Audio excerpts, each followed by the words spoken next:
it's time to start. We're going to begin. Welcome to our third progress report meeting for our 2024 to 2028 CHIP, Community Health Improvement Plan. I'm Jen Audley. I'm your Community Health Improvement Plan Project Coordinator, and I work upstairs at the Franklin Regional Council of Governments. I use she, her pronouns. So we have been doing these progress report meetings for a few of our CHIP meetings. As most of you know, I think, we have a community health improvement plan this for the next 5 years that has 13 priority health issues. And so what we decided we were going to do was get together 3 or 4 times a year to kind of mostly, touch base with each other, connect as a network, refresh our minds about what it is that we're doing in the big picture way, but also we would invite the folks who are leading the work on some of these priorities to take a little bit deeper of a dive and tell us what they've been up to and what kind of progress they've made. So today we have progress reports on 3 of the priorities. It's going to be the access to driving priority, the one about removing and reducing barriers created by criminal records and criminal court involvement, and one on housing development. I put a lot of things on your tables that I'm going to refer to and other people might refer to, and I want to say for the folks who are watching this on the recording, which we're very grateful to Greenfield Community Television for creating for us, that they're available online on the FRCOG's calendar event page for today. So I want to start just by reminding us kind of who we are and where we are. We are a network that is made up of more than 300 people who have agreed that they care and want to work together to improve health in our region. And we have a vision statement, which is that all residents of Franklin County and the North Quabbin region will have the opportunity to pursue healthy lifestyles, to participate in shaping the systems that affect their health, and to achieve social, emotional, physical, and spiritual well-being. The area that we serve is 30 towns, 26 of them in Franklin County and 4 of them in the area that we call the North Quabbin region. Those towns range in size from where we are right now, which is Greenfield, about almost 18,000 people, where the red dot is on the map, to towns that are as small as Monroe with 87 people. And it's a lot of area, it's a lot of different kinds of communities, and we try to think about and serve them all. One of the things that we did this year is we rethought how we think about how health works and how we're trying to improve health by creating this new model of health. And we used the idea of a tree, which is inspired by the EquiTree and other health models that HRIA has introduced us to, and also the community health rankings, the county health rankings model of health that talks about the different branches and the way that structures and systems support health. What I want to focus on today is first to reiterate that the reason why we use this model is because it helps us see that the ground underneath the tree, that the roots grow into, and the conditions of the environment that the tree is growing in are things that affect health outcomes. So the leaves and the branches at the top of the tree are sort of the things that are visible, that we see, that we're looking at, that we're appreciating, that we're hoping will change. But it's the things underneath the ground that really influenced whether those things become possible or not. We added in this model of tree, though, this tree model, the watering can this year. And that was important to us because we really wanted to focus on making this be a model of health that showed where we act, where we are able to have an influence. And so that's what I want to talk about a little bit today for my introduction.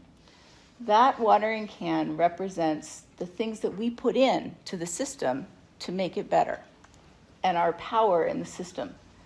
And I think it's important for us to realize that what we put into the system affects the ground underneath, And it also gets pulled up through the tree to the branches and into the leaves and affects the health of the tree that way too. So it can go down and it can go up. But I think there are some other questions to think about when you think about this watering can. And those are questions like, what's in that watering can? How does it get refilled? Who's doing the watering? How do we know whether to change what's in there? And so the idea that I wanted to talk about a little bit today is that for this chip cycle, we've decided to try an approach called targeted universalism, and that is one of the ways that we're figuring out what to put in the watering can. It's how we're figuring out how to focus our attention and our resources in order to get the outcomes that we want. So the outcomes are really expressed in terms of our priorities, and I put a copy of the tree model on your table so that you could look at it, because I know the writing is pretty small on the screen. But targeted universalism is about how we figure it out, how we make those decisions. So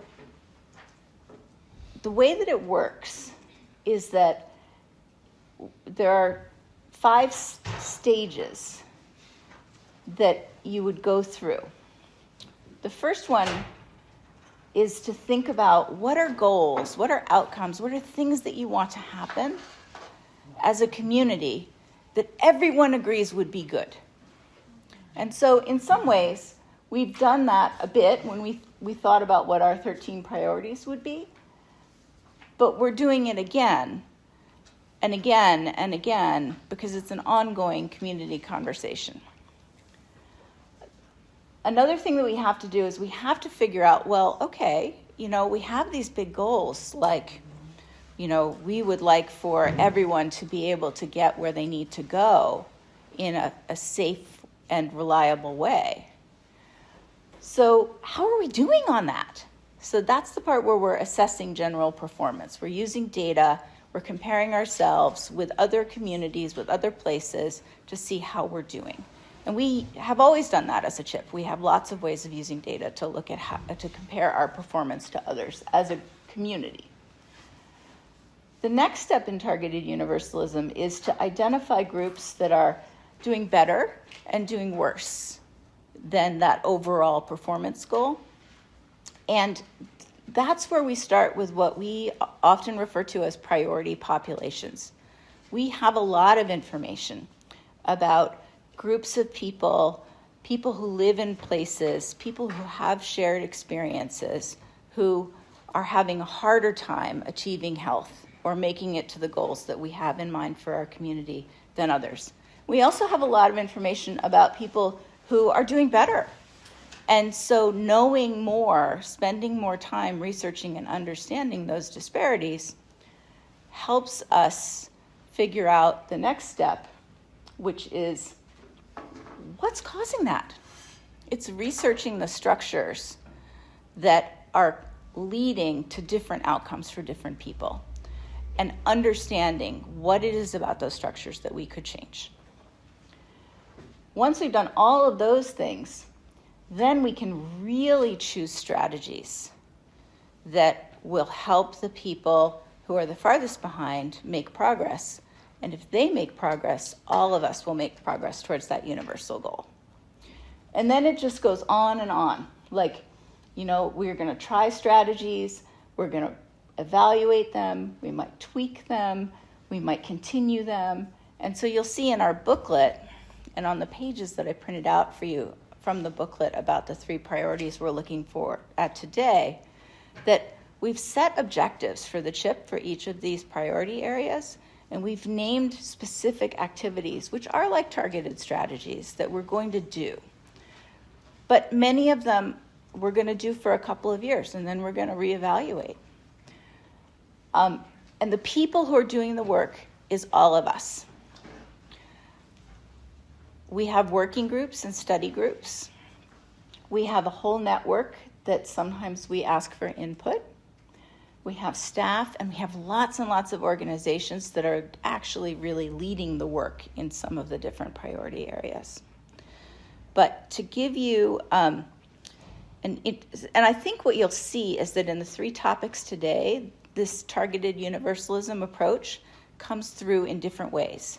You'll see that in some of them, we've really started with the goal, and in some of them, we're really focused on the part that's about researching the structures, and in some of them, it's really about identifying the groups that are ahead and behind. I think we can plug into this process at different stages along the way, but we're going to get through the whole cycle. So Phoebe Walker, Director of Community Health here at the FRCOG and co-chair of the CHIP Steering Committee, is going to talk about the first one, which is driving.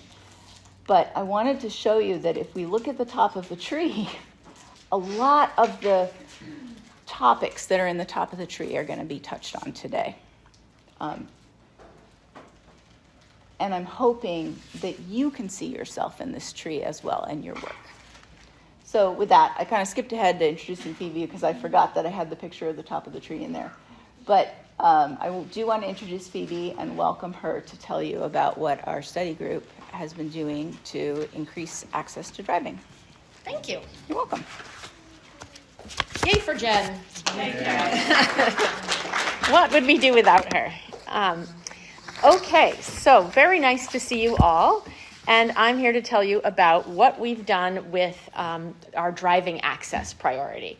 And after years of working on sort of prioritizing public transit, right? And there's been so much success. There's plenty of room to go, but there's so much success in the last 5 years of fare-free buses, the expansion onto the weekends, the access program, something we never thought would come to fruition, you know.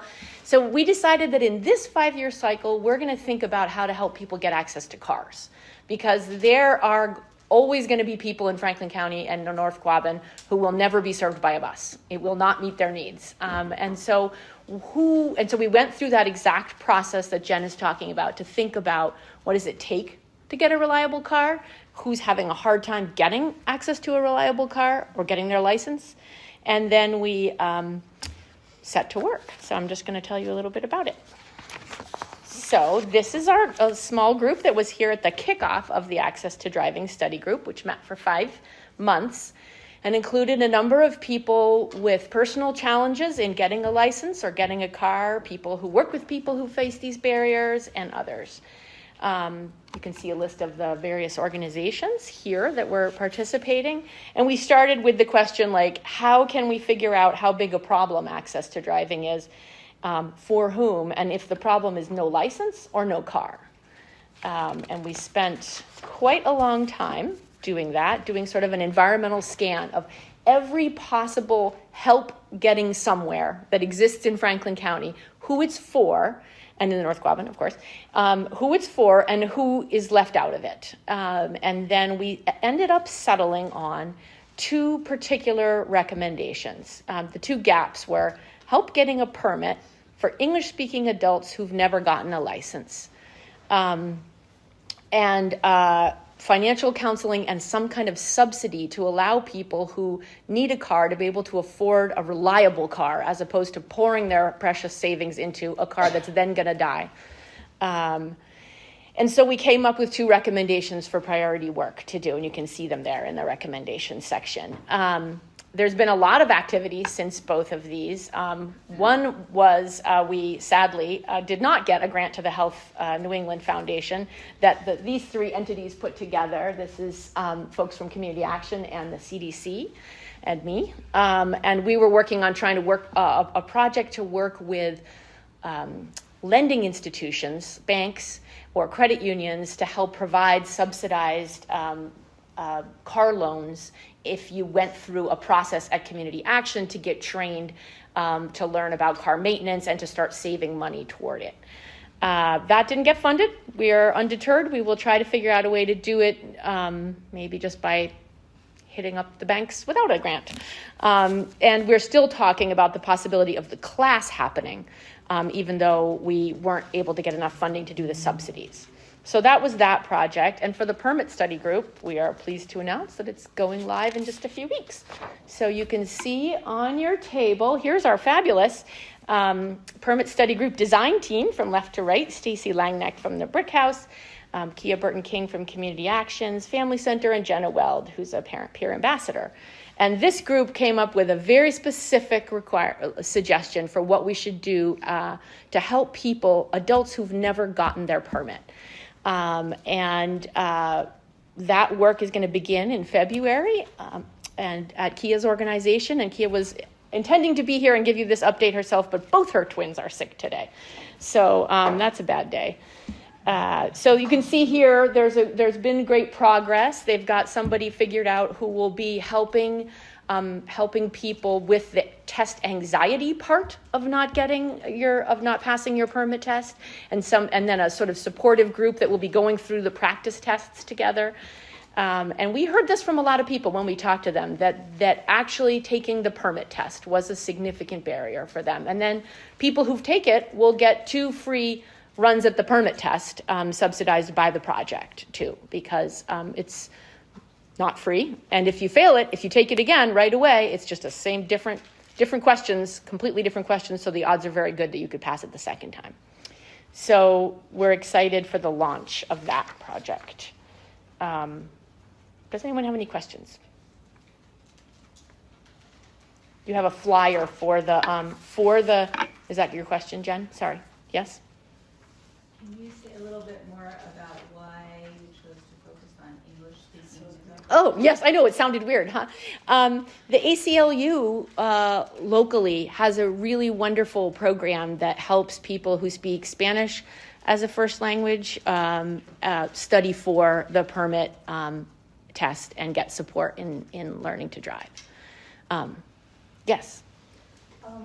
Connecting up to the issues that you're talking about today, one of the places to check in with is the shelter, because people who are unhoused often need ID, and driver's licenses are the way that they often have those IDs, and if they don't have an ID, they have a harder time getting housing and such, so there may be a connection there as well. Great, thanks a lot. That's a good point, Susan. You have on your table the flyer that Kia provided for people to sign up, and the program will start in February. So if anybody wants to take that, sign with them, that would be really wonderful. Hi, Paul. So I am really pleased to introduce Alyssa Golden from Community Legal Aid. Oh, so I should go on to our next. If no one else has any more questions, we're going to talk about the Corey Barriers Goal, which is how we're going to help people currently facing barriers related to criminal court records know their rights and have access to legal assistance. And Alyssa is the senior supervising attorney of the Corey Reentry Unit at Community Legal Aid, which is offices. I could hit it with a stone from here.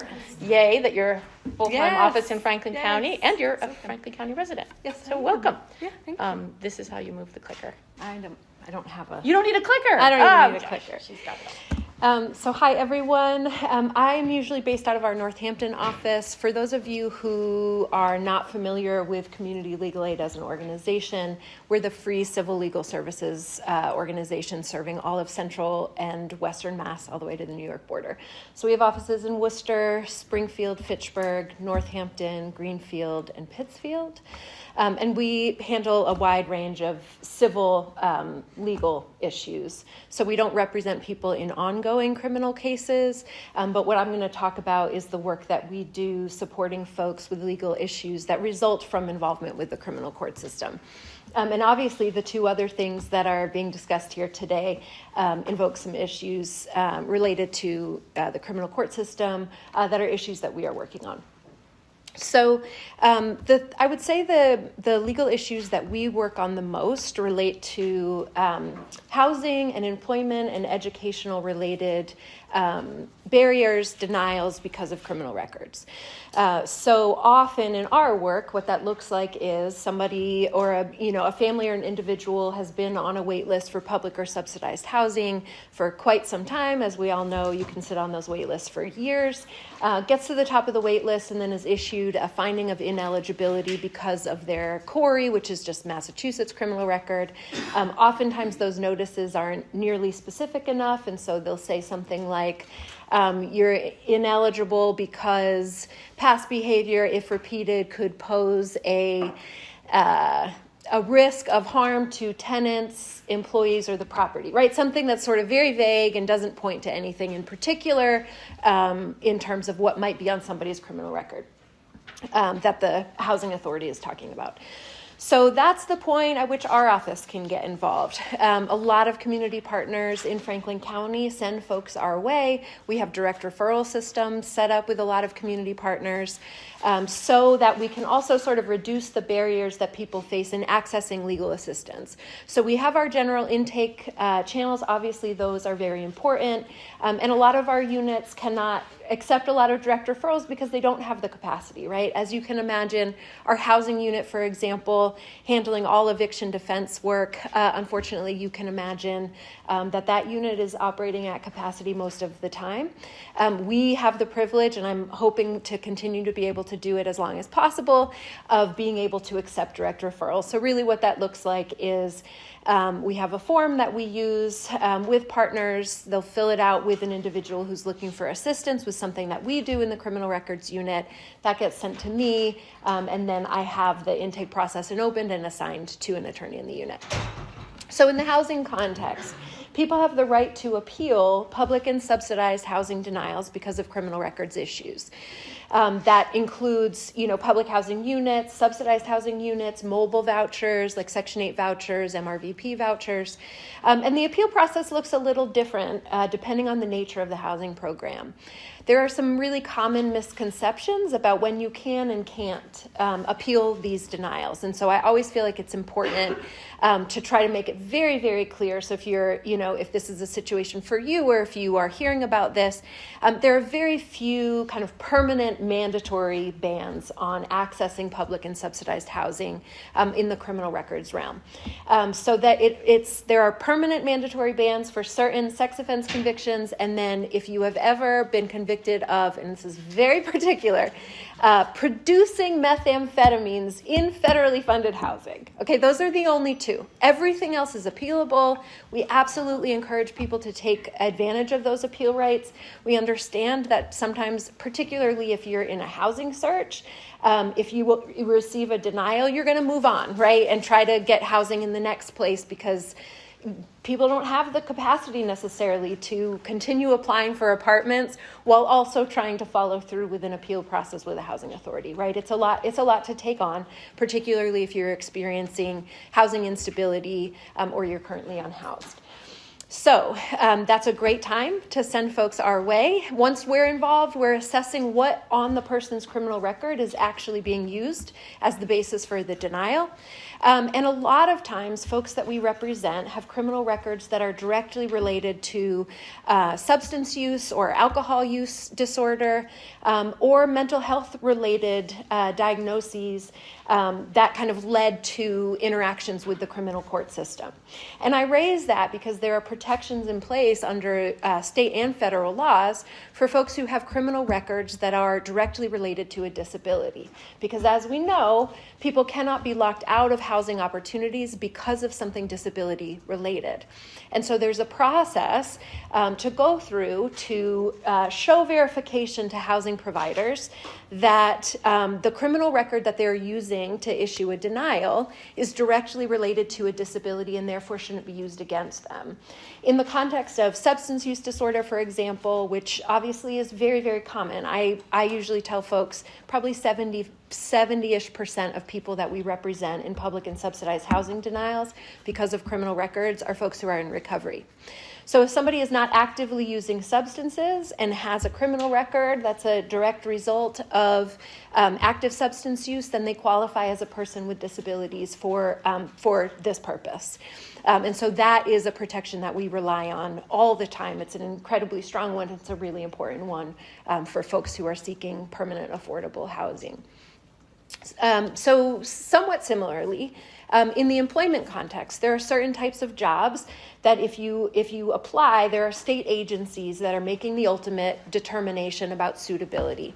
Usually those jobs involve working with populations of people that are considered particularly vulnerable. So if somebody wants to get a job working with young kids, with school-aged kids, with adults with disabilities, elders, certain jobs in the medical field, those types of jobs have a state agency level sort of determination. And because there's state agency level involvement, people have some amount of an appeal right. And so that's another type of legal issue that we will assist people with, is appealing and addressing those findings of ineligibility. Related but different, in certain types of employment, findings of neglect or abuse by DCF will also trigger findings of unsuitability for certain jobs. So that includes jobs where someone's working with young kids, for example. In the nursing field, it can come up. Again, we represent a lot of folks whose past DCF involvement was related to substance use, to alcohol use, to mental health related disabilities, and also domestic violence. We represent a lot of people who have substantiated findings of neglect against them because of domestic violence perpetrated in their home by somebody else. And so unfortunately, there is sort of a common fact pattern that we see where somebody calls law enforcement because of domestic violence they're experiencing in their home. Law enforcement arrives, they observe that there are children in the home. They issue a finding of neglect against the parent who was experiencing violence in the home based off of those experiences of violence. And then if that person has a daycare license, if they work in a daycare, they can lose their job because of that finding of neglect, and they can be refused employment in the future working with young kids. So obviously this is an incredibly damaging process that we see over and over. And so that's another issue that we work to address by representing folks who are being denied employment on that basis. In educational programs, some of you I know are working with folks who are in job training programs or are seeking out certain types of licensure or technical training. Another issue that we see is that unfortunately folks will be working with programs who are helping get them set up on the right track for employment. They apply for a particular, say, technical training program, and they're denied access to that program because the program happens to take place in, say, a high school, right? So I'm just going to give an example, a welding program, right? Using the facilities at a high school. The adult students have no contact with the high school students, and yet the school systems are running quarries as if the population of people doing the employment program are sort of working alongside students. And so people are being denied on that basis. And so we work to address that as well. In all of these things, I will tell you that we have really high success rates. And I don't say that to sort of, toot my own horn about anything. I am obviously very proud of the work that we do. But I say it more so that people remember that these are appealable issues. And they're not things that anyone should need an attorney for. But unfortunately, I think as everybody knows, if you have access to legal assistance, your chances of success in appealing things and fighting back against these things they're much higher. And so we encourage you to reach out to us, to send folks our way, to encourage people to take advantage of their appeal rights, because there are a lot of options that exist, but there are a lot of barriers in place, and it's really easy to get discouraged, especially where in order to address a criminal record issue, it requires talking about really, really personal, intimate parts of your life, your health, your mental health. And so it's not exactly a painless process to go through, and we recognize that and respect that and really keep that at the forefront in the work that we're doing. Briefly, I will also talk about criminal record sealing and expungement. That's another huge legal issue that we work on. So some people's records are eligible for administrative sealing, meaning as long as everything is old enough, we can seal it using a petition that we mail out to the Office of the Commissioner of Probation. There's a 3 or 4 month turnaround time, unfortunately, and then the record is sealed. However, there are options that exist if somebody's been charged with crimes. Those crimes were the offenses were eventually dismissed, and they're not old enough yet to seal. There are court-based petitions that we represent people in filing in the district and superior courts, asking those courts to allow people to seal early because of a concern that even a non-conviction will pose barriers to things like employment and housing, which is unfortunately often the case. It doesn't require a conviction in order to be locked out of employment and housing opportunities because of criminal court involvement. So we handle those. We help people expunge records. And so basically the difference is sealing a record doesn't destroy it. It just really limits who could ever access it. And expungement is the destruction of the record. It's not available in many situations.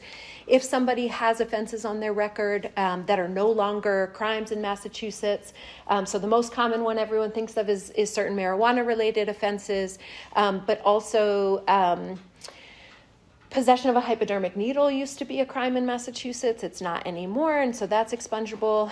Knowingly being in the presence of heroin, which is different than possession of heroin, knowingly being in the presence was also a crime in the past. It is not anymore. And so when we're assessing people's queries with them, we're sort of talking through, here are all of the remedies that are available to you. And then also a really common, and probably a lot of folks are aware of this already, but another common reason to seek expungement is where people have drug-related offenses on their record where they were convicted of crimes and the substances involved were processed at the labs where all of the drug lab fraud was taking place. So we help people expunge the records of those as well. That's an overview. I know that's a lot of information. I'm happy to answer questions. We do a little bit of RMV work too. The RMV is really, really brutal with folks who have lost licenses, because of something related to the criminal court system. The fines and fees structure is absolutely brutal.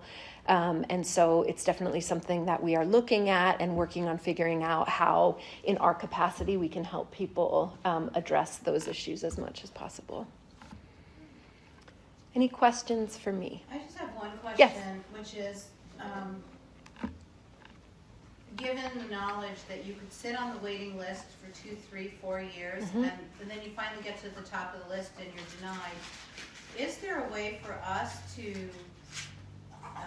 have the housing authorities educate or communicate to the applicants, if you have a criminal record, you need to start working on that now? Mm-hmm. I think that's a great idea. I love that idea. We do, there are... It's all yours. Yeah, thank you for that. Let me look into that. I do think, we work with as many partners as we can to really spread the message that if a person has a criminal record, they don't have to know whether they are eligible to seal or expunge anything to come to us and ask to do an assessment about their record. As simple as they change their form to say, if you think you Yeah. have or do have a criminal record, it may prevent you from being eligible Yeah. for housing. Please seek help from. Yes, I love this idea. And you know what? I think a lot of it just depends on whether partners and agencies are willing and open to doing that. And so we absolutely are in good communication with a lot of housing authorities. They know about us. Some housing authorities have our information on their ineligibility notice. So it just depends on the agency, what the sort of nature of our relationship and communication is. It's a great idea, and I definitely use every opportunity to say people who have criminal records should absolutely, feel free to reach out and apply for assistance to determine am I eligible now to seal or expunge anything? And if I'm not, when will I become eligible, so that I can keep that date on my calendar and take advantage of it as soon as I become eligible? Corey education is obviously such a huge piece of this. Question, yes? I have kind of a question on the other side. Is there a screening process that you guys do so that you know that people are going to be safe on the other side? So do you have to be sober for a certain amount of time in order to go work in the hospital or something like that? Is it just past history, or is there a way to, I don't know exactly how to say it. Like, I'm thinking, like, I worked in the emergency room, and we had a nurse who had a substance abuse problem, and she was taking the morphine, and the patients weren't getting it. So is there a way to, like, screen out to make sure that people aren't actively using to go back to these? So I imagine that the answer kind of lies in the regulations and processes that each employer and state agency uses to assess applicants, to assess, folks who are renewing licenses, right? All of that. So I think just based on the work that we do, when people are sort of getting those denials, that's just one of, I'm sure, many checks and balances that are in place. So I can't speak to that, because the work that we do is representing folks who are facing those barriers and not on the employment side of things. Yeah, or on the employer side of things, I should say. Yes? Thanks. I just want to go back to the previous question. So if intake forms at different agencies wanted to include legal aid as a resource to check out whether or not they have a record or something. Right. How do we can put together our own, information, but we can just put leak. So I don't think we could do that. That's above my pay grade, I will say. But I'm happy to talk about what it looks like in terms of the criminal records unit at CLA, how to sort of funnel folks to us as directly as possible. Some of it probably just depends on the nature of the agency, right? What makes sense, whether to, utilize our general intake information. So some of it is like a capacity thing and strategizing about how to send folks our way. So I'm happy to, yes, absolutely. Please do. Anything else? No? Okay, well, thank you all so much, and don't hesitate to reach out. Thank you very much. And while Jen's coming off to kick up the next section, I just want to say that years ago, 2020, the fund that you guys represent here funded the very first chunk of being able to do this dedicated work that Alyssa's talking about in Franklin County. Before then, there wasn't any funding for it. So that's been a really great and wonderful thing to watch blossom and grow. Okay, over to you, Jen. So Alyssa brought informational pamphlets about the quarry sealing and Bill's process, the quarry and re-entry units work in English and Spanish that I put on the tables, and there's a couple of extra ones at the back.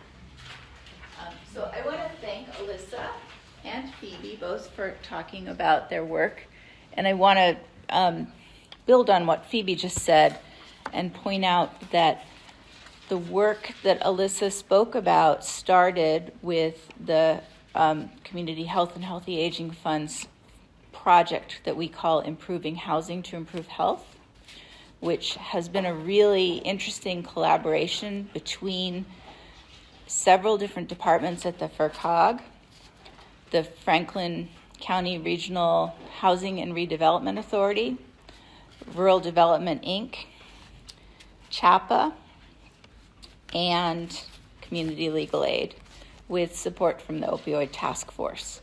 And that project was a 5-year project that is winding up this year, that focused specifically on trying to change systems and remove barriers for people who had experienced incarceration or criminal court involvement, and people who have substance use disorder or who had been treated for substance use disorder.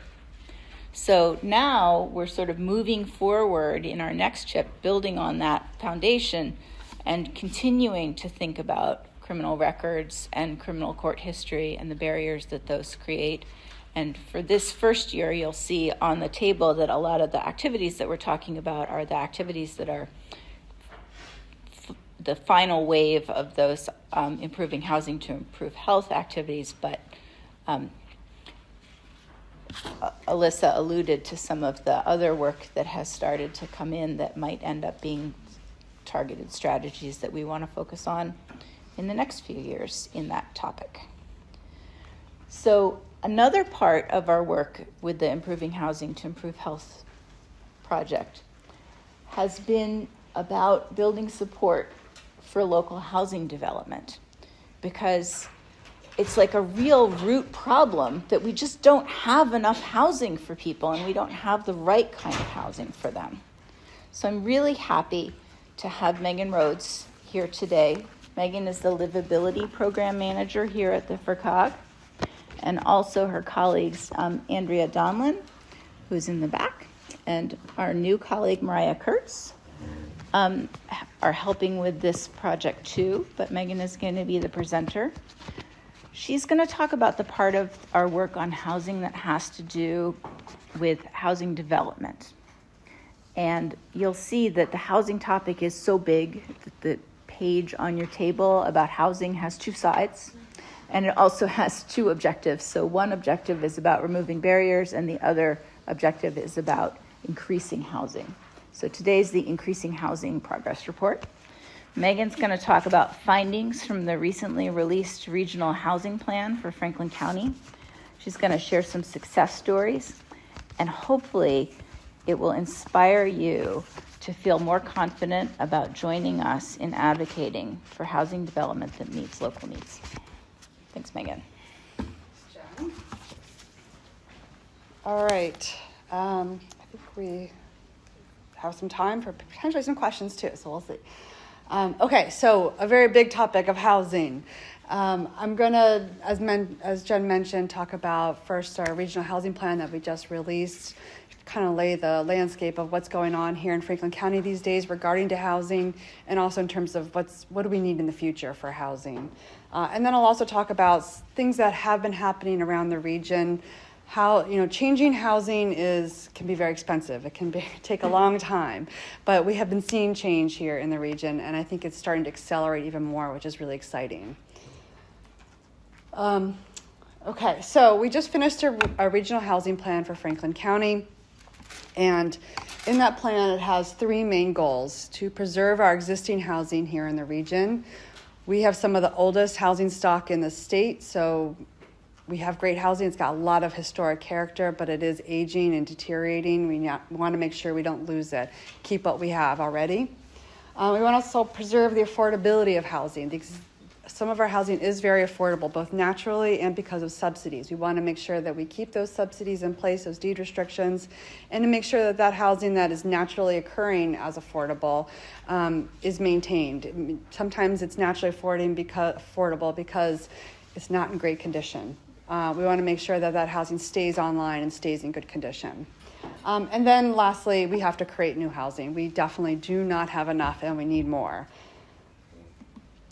So what's been going on in the region these days? So I think it'll become as no surprise to most people here that our population has been declining over the last decade or so, and it's projected to continue to decline. So while our total population's been going down, there's an interesting phenomenon going on at the same time in the fact that the number of households is increasing, going in the opposite direction. So it's an interesting demographic phenomenon that's happening here in the region. And you ask, well, how can that happen? This image, I think, is a good job of explaining that, illustrating that. So, 10 years ago, we had a family of 4 living in one house. Fast forward, they are now empty nesters, which, by the way, segue, I just heard a new term for that. It's called bird launching, which I think is fun. But you have 2 empty nesters now living. Their adult kid has moved out, gotten their own apartment, so that now has 2 households, 2 housing units that are needed. And their second child has also moved out, but they've moved to California or someplace far away, and they're no longer here. So we've lost some population, but we've actually added 2 households, housing units. So that's the kind of what's going on here in this region. So you might think, well, okay, so we're losing population, but because we are increasing households, our problem is not going away in terms of needing more housing. And not only is it not going away, it's getting worse because we're going to need more housing units, but we already have a current shortage of housing that's affordable to our residents. Our study that we just released shows that we have a deficit of about 3,000 units. We need 3,000 units that are affordable to residents right now. And this problem is only going to get worse as we need more households. And that issue is particularly worse for the lower income groups. It comes, I'm sure, as no surprise to most people. And it's particularly acute in our West County here in Franklin County. And we clearly need more housing because our vacancy rates are very, very low. So a healthy housing market should have a vacancy rate of about 5 to 8%. That provides that slack, that capacity of you want to look for a house, you can find one, you have the ability to move around and pick and choose. But right now, our vacancy rates for rental units are basically at 0. There is no stock available. And for homeowners, it's around 1%. So there's very, very low available housing for people. And the housing that is available is getting more expensive. Since COVID, you can see there's this interesting gap between these lines. It's really grown and it's continuing to grow. What that shows is that the person who makes kind of the median income here in the region, for them to afford the median household, they would need an extra $200,000 in their income. There's a huge gap there between what they can afford and what's available here in Franklin County. So what do we do? Sorry to be so depressing, but there are things we can do here in the region. One of the first things we need to do is diversify the type of housing we have in the region. Most of our communities, if you look around, is our traditional single-family home on a large lot, which is great, except it doesn't fit all household types and incomes. And so we need to diversify. We need some smaller homes. We need some starter homes for new families to come move to our region and fill our schools. We need more energy efficient homes. We have because we have the oldest housing stock in the state, they're very energy inefficient and it can be expensive as a result. We need things like accessory dwelling units. We need more multifamily duplexes available, things that are not your single family home.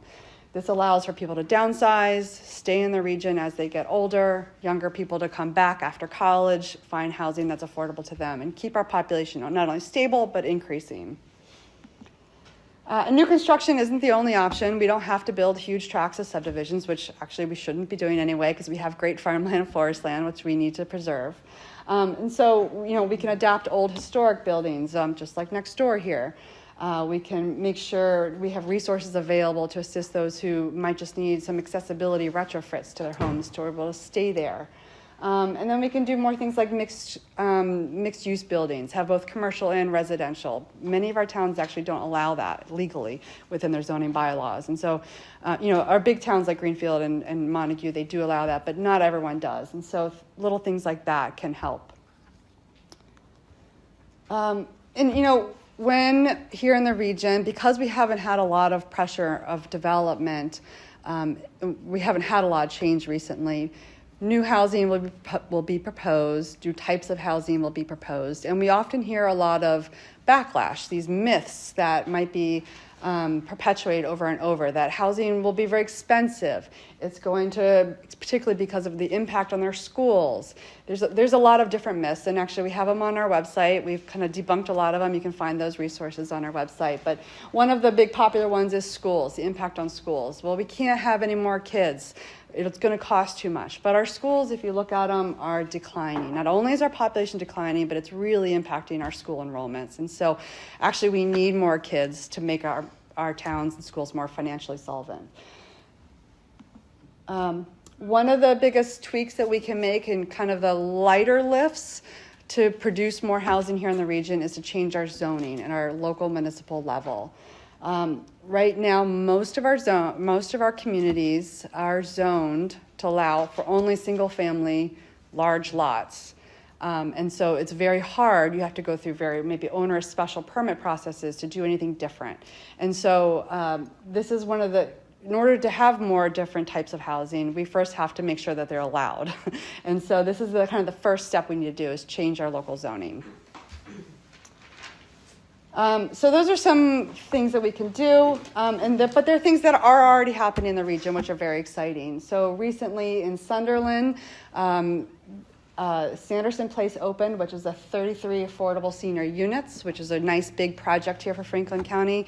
We have smaller scale projects. 33 unit project is a pretty big project here for Franklin County, and we're very proud of that.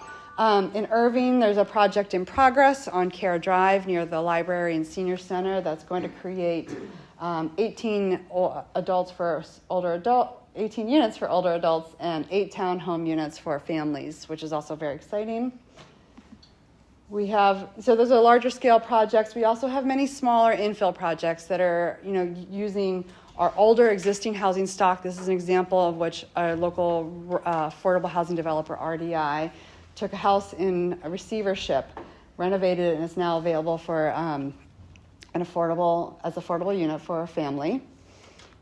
We also thought I had some others, but maybe there's also many other examples of smaller scale projects going through, such as Pioneer, the Habitat for Humanity, Oxbow developers, or some others that are creating some.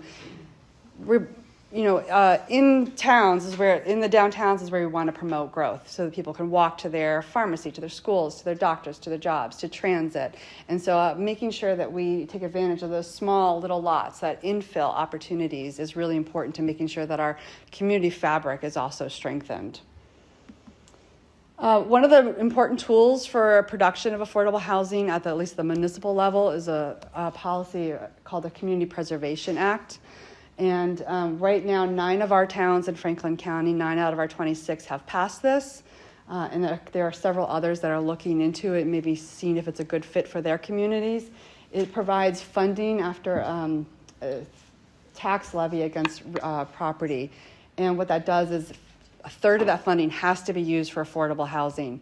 And so the towns receive that money, and they also get matched by the state, and allows them to do projects to provide funding, such as for the last project, to help purchase the land or help put in septic systems, things like that, to make the fact that affordable housing can actually be financially viable.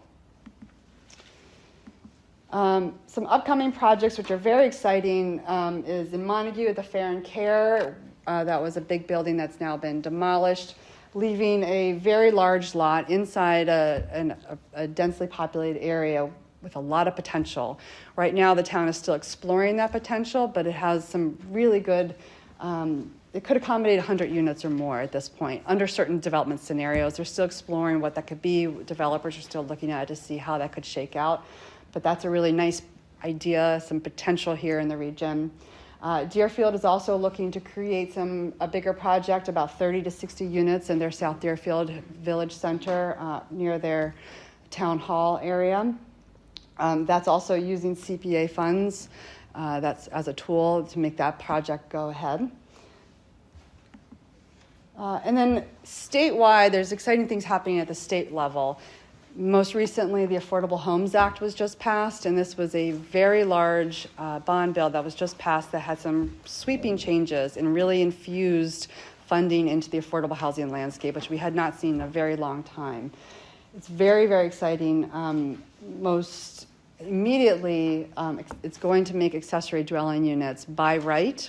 Basically, anyone who wants to build a 900 square foot or smaller accessory dwelling unit will be allowed. Attached to single-family homes or other dwelling units. Previously, there's a lot of towns had restrictions and conditions that would prevent that or make it hard, but now that's no longer, on February 2nd, that's going to go into effect, and everyone is going to be allowed to build an accessory dwelling unit by right. There are action items. I know Jen's put them on the table. What can you do? So as I mentioned, some of the biggest thing we need to do right now is to change zoning in our local towns. And so to help with that, Attend your town meeting, attend your city councils. So any zoning change that occurs has to be approved at the town meeting level, at your annual town meeting. And that needs a vote from everyone who attends a town meeting. Usually, if it's affordable housing, it's half of the people. Sometimes it's a 2/3 vote. So it's really, really important that you attend town meeting and vote for those zoning changes.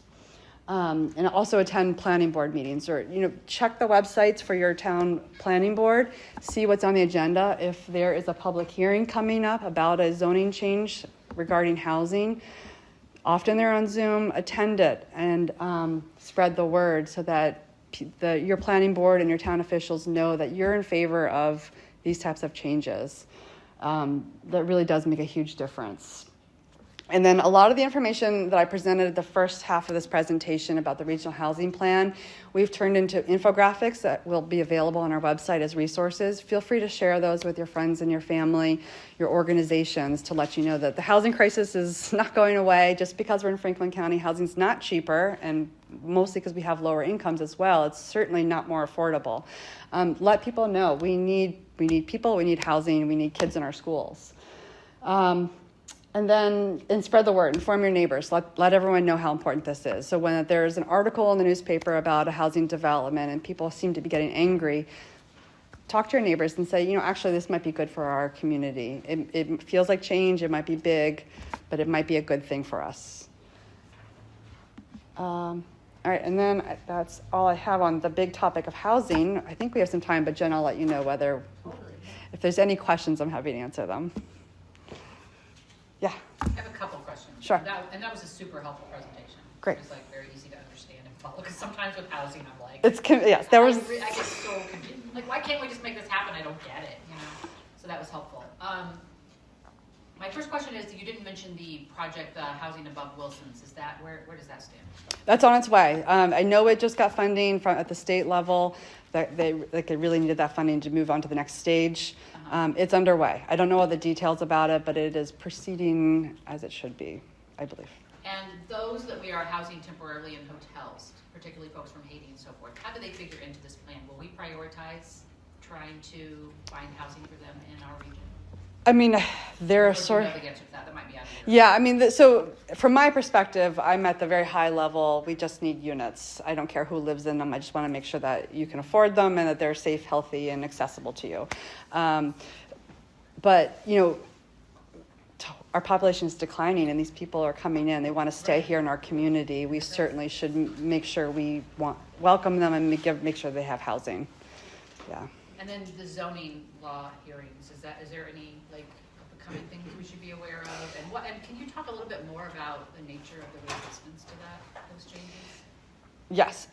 So this spring town meeting season, there's going to be most towns will be doing zoning amendments about accessory dwelling units because they have to comply with this new law. Yeah. And so that is certainly an opportunity. They have to comply, but some towns may be making it a little bit harder. To some extent, but I know some other towns are also doing some other housing options. So go on your town website, see what's on the warrant, and we, as town meeting gets closer, we can create a summary of what's going to be happening. Community Preservation Act is another way. So, for instance, the town of Deerfield is looking to use CPA funding for this housing project. They have to have a public hearing and vote to approve that funding. Letting your CPC committee, it's what they're called, know that you're in favor of this project is a huge help to make sure that they feel supported in authorizing the very large sums of money to be used for affordable housing. You had another question, and I don't remember what it was. Resistance, yes, thank you. Yeah, so, change is hard and change can be scary. And we are very accustomed to, in Franklin County, to a certain look of our landscape.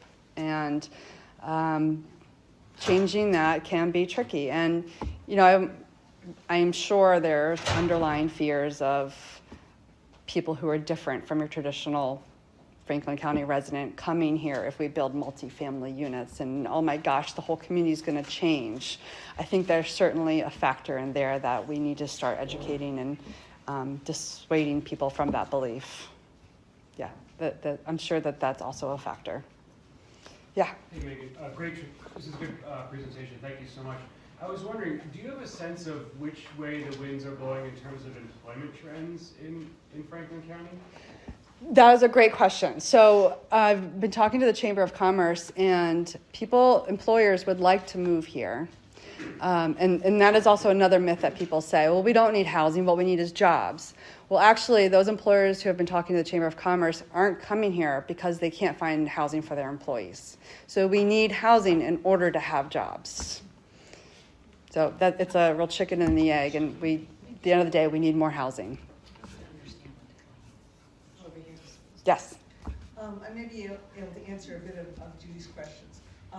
On the Days Inn and the folks who are living in the Days Inn, we're right now down to 13 families, and everyone has been housed so far, and they're expecting that the Days Inn will be closing as a residence for families at the end of February.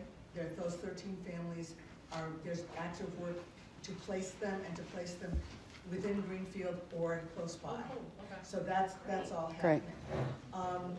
In terms of the ADU situation, on February 2nd, the ADU's rules are supposed to go into effect. The Executive Office of Housing and Livable Communities will be sending out both sample regulations for towns to look at, and there also will be a full set of the regulations as they stand. So sample ordinances and the regulations will be available at the beginning of February, and they will be on the EOHLC's website. So people you don't have to wait for your select board to look at them, and then you see them. You can go on and see them. And the general approach that is happening is nothing in terms of putting accessory dwelling units on sites the rules should not be more egregious than what it would take to build a single family house there. So the setbacks should not be worse than the setbacks that you have. The rule of size should not be, it's 900 square feet or smaller. That should not be an issue for the unit. So there will be a way to be able to take some of the anxiety out of it by being able to talk about, this is what's here. The other thing is, the town of Greenfield is only expecting to have 18 ADUs over the next 10 years. This is not. I should say, is this a big like? This has become a major red herring to stop to fight against overdevelopment. It is not real, and you have to. ADUs are running in costs somewhere between $250,000 and $350,000. They are not cheap to put in. They are. This is a really big issue that's been made to kind of say we shouldn't have development at all. So it's really a process, and there are lots of myths that you can deal with. So I will say to Susan's point, they are expensive, especially if you don't have sewer. You then have to upgrade your whole septic system. But I will say it's a tool in the toolbox. And for Franklin County to move the needle on housing, we're going to have to use everything, make anything possible. We're going to have to allow ADUs. We're going to have to make smaller lot sizes. We're going to have to do a little bit of everything to make things work. And that is a tool in the toolbox that will help people. There's a lot of, for folks who don't know Susan Borgaftic, there may be people in the room who don't know who you are, Susan. So Susan is the coordinator of a community coalition based in Greenfield called Housing Greenfield. And I put her email address on the handout that says in the red letters, what can you do about housing? Because if you are connected to Greenfield and you want to know more about opportunities in Greenfield, Susan is your person. And we work regionally too, so we're happy to do what we can. So Megan, I just, several years ago, my son was thinking about having a tiny house here in Franklin County, and was very surprised to find not just Franklin County, but also Hampshire County has really strict regulations about tiny house also, so Greenfield, you can't have a tiny house in Greenfield right now, right? So a tiny house, I think what you're referring to is a tiny house on wheels. So state building code requires a home, to be on a foundation. And so that's the distinction. If you can have a very tiny house, as long as it's on a foundation, if it's affixed to the ground. Once it's on wheels and on a chassis and movable, it could be huge. It's not allowed. So that's at a state building code level, and that's the distinction there. Thanks. So then RVs are allowed. I was just asking, so just saying that by extension, RVs are not allowed as a permanent home. Many towns allow them in extenuating circumstances, like if you have a fire or something, but yeah. Rachel. Well, I was going to ask about All the kinds of barriers. septic and sewer. So you mentioned that, as long as it's harder to build an ADU if you're on a septic tank, because then you have to expand that. And I realize that for some towns, like that whole thing is an issue because they might be living on ledge or there's nowhere else that will perk. And, and I've heard about that in multiple towns, wells that failed. Is there any talk about water supply, as a means to expand the viability of sites? Expanding public infrastructure is very expensive. It takes a really long time. Yeah, so when you're already talking about a really hard, expensive project of building housing, and then you're throwing in expanding public infrastructure, you've made it very difficult. The problem with Franklin County is we technically have a weak housing market. We can't afford to charge our housing prices at a level that can recoup those costs. We're not Boston yet. And so until our housing market gets stronger, until we have more development pressure, that it's not really a viable issue unless we have huge subsidies, and I don't know where we'd be getting that at this point. And then in terms of wastewater treatment, there's a lot of issues with permitting and being able to build new discharge and sewer treatment plants. So, yeah. Hi, thanks. This is a great talk.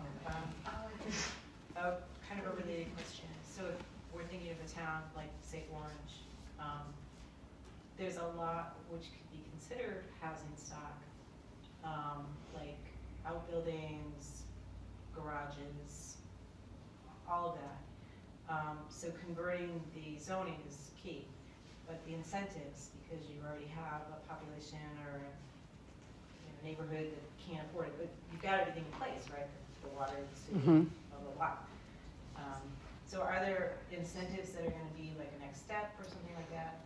And the second thing is, I've been on some housing searches lately. It's very difficult to have a need for 3 bedrooms or, subsidized apartments. So in these intergenerational developments, is that a consideration? 3 bedrooms, even 4 bedrooms. Just because if they're subsidized, they have to have a set of bedroom requirements for the children, which would increase the Yes. Kids in school. Yeah. So the hope with the new ADU bylaw is that the next step is we'll get some funding programs to help assist the construction of them. That has not happened yet.